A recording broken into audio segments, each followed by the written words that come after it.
Hello friends, welcome to my channel. இன்றைக்கி நம்ம வீடியோவில் எண்ணெய் கத்திரிக்காய் குழம்பு எப்படி செய்யணும்னு பார்க்கலாம்.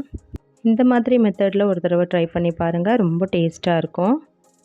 இது ஒயிட் ரைஸ் கூட பிசைஞ்சு சாப்பிட்றதுக்கு அவ்வளோ எம்மியாக இருக்கும். கண்டிப்பாக இந்த மெத்தடில் ட்ரை பண்ணி பாருங்கள். அதுக்கு முன்னாடி நீங்கள் நம்மளோட சேனலை இப்போ தான் ஃபஸ்ட் டைம் பார்க்குறீங்கன்னா மறக்காமல் சப்ஸ்கிரைப் பண்ணிக்கோங்க. பக்கத்தில் இருக்கிற பெல் ஐக்கானும் ப்ரெஸ் பண்ணிக்கோங்க. இப்போ வாங்க வீடியோக்குள்ளே போகலாம். எண்ணெய் கத்திரிக்காய் குழம்பு செய்கிறதுக்கு இந்த மாதிரி குட்டி குட்டியான கத்திரிக்காய் இருந்தால் ரொம்ப டேஸ்ட்டாக இருக்கும். கத்திரிக்காய் நல்லா வாஷ் பண்ணிவிட்டு இந்த மாதிரி பேக் சைடில் கட் பண்ணி எடுத்து வச்சுக்கோங்க. இதுக்கு ஒரு மசாலா நம்ம அரைக்க போகிறோம். வெங்காயம், தக்காளி, தேங்காய், பூண்டு இதெல்லாம் நல்லா ஃபைன் பேஸ்ட்டாக அரைச்சி தனியாக எடுத்து வச்சுக்கணும். இப்போ நம்ம தாளிச்சிடலாம். ஒரு மண்கடாய் எடுத்துக்கோங்க. அதில் ஒரு டேபிள் ஸ்பூன் அளவுக்கு நல்லெண்ணெய் ஆட் பண்ணிக்கோங்க.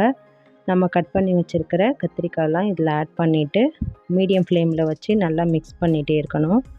கத்திரிக்காயெலாம் ஒரு 30 to 40% வரைக்கும் குக் ஆகிற மாதிரி லைட்டாக கலர் சேஞ்ச் ஆனதுக்கப்புறம் தண்ணியை எடுத்து ஒரு பிளேட்டில் வச்சிடலாம். பாருங்கள், கத்திரிக்காயெலாம் நல்லா கலர் சேஞ்ச் ஆகி வந்திருக்கு. இந்த ஸ்டேஜில் ஒரு அரை டீஸ்பூன் அளவுக்கு கல்லுப்பு ஆட் பண்ணிவிட்டு நல்லா மிக்ஸ் பண்ணி விட்டுட்டு ஒரு பிளேட்க்கு தனியாக எடுத்து வச்சிடலாம். இப்போ அதே மண்கடாயில் கொஞ்சம் நல்லெண்ணெய் தாராளமாகவே ஆட் பண்ணிக்கோங்க.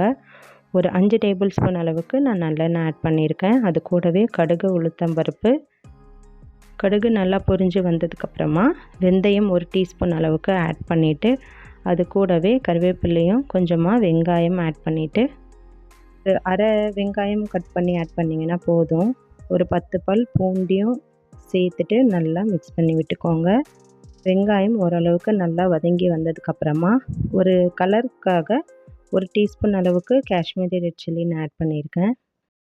இப்போ நம்ம அரைச்சி வச்சுருக்கிற வெங்காயம், தக்காளி, தேங்காய் பேஸ்ட் இருக்கு இல்லையா, அது இப்போ இதில் ஆட் பண்ணிக்கலாம்.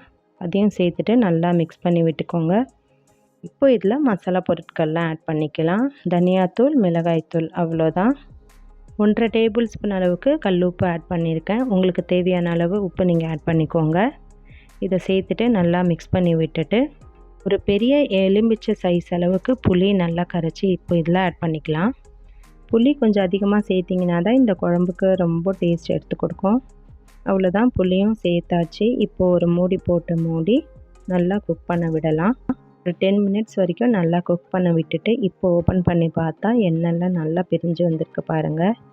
இப்போது ஒரு மிக்ஸ் பண்ணி விட்டுட்டு உப்பு காரம்லாம் நல்லா செக் பண்ணிக்கோங்க. இன்னும் ஒரு 5 மினிட்ஸ் வரைக்கும் நல்லா குக் பண்ண விட்டுட்டு அதுக்கப்புறமா நம்ம கத்திரிக்காய் ஆட் பண்ணிக்கலாம். இப்போது ஓப்பன் பண்ணி பார்த்தா இன்னும் நல்லா குக் ஆகி வந்திருக்கு. இந்த ஸ்டேஜில் நம்ம வதக்கி வச்சுருக்கிற கத்திரிக்காவை இதில் ஆட் பண்ணிக்கலாம். இது வரைக்கும் ஒரு 30 to 40% வரைக்கும் தான் கத்திரிக்காய் குக் ஆகிருக்கு. இன்னும் நம்ம ஒரு 100% வரைக்கும் குக் பண்ண விடணும். அதனால் ஒரு மூடி போட்டு மூடி மீடியம் ஃப்ளேம்லேயே குக் பண்ண விடுங்க.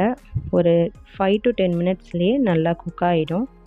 இப்போ ஓப்பன் பண்ணி பார்த்தா எண்ணெய்லாம் நல்லா பிரிஞ்சு சூப்பரான குழம்பு நம்மளுக்கு ரெடி ஆகிடுச்சு. இதை நான் நல்லா ஆறுனதுக்கப்புறமா உங்களுக்கு வீடியோவில் காமிச்சிருக்கேன். பாருங்கள் எந்த அளவுக்கு கலர்ஃபுல்லாக நல்லா இருக்கு இல்லையா.